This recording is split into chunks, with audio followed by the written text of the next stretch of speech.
pronoun is one which replaced a noun. አክንድስም ማለት እዩ አክንድስም ተኪኡ ዝነግረና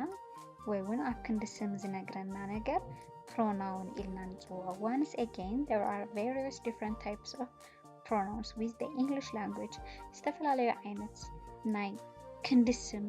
ወይ እውን pronoun ክፋላት ኣለና I, me, we, you, he, she, you, himself, itself, that, this, those, as, who, whom. እዚኦም ብዛዕባ ኣደማምፃ ንክንድስም ዝውክሉ እዮም ኣደማምፃ ንሓደ ስም pronoun ማለት ኣደማምፃ ንሓደ ስም ዝትክእ እዩ ኣብ ውሽጢ ቋንቋ እንግሊሽ ከዓ ዝተፈላለዩ ዓይነት ኣደማምፃ ኣለና ንኣብነት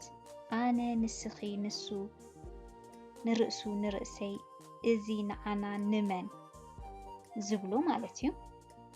ኦኬ ንኣብነት ኣለና pronoun ማለት ክንድስም ማለት እዩ don't tell her the truth ሓቂ ኣይትንገራ ትብል ዘላ ሕጂ ክንድስም እያ her ትብል ዘላ ሕጂ ክንድስም እያ ማለት እዩ pronoun ክንብል ከለና ክንድስም ማለት እዩ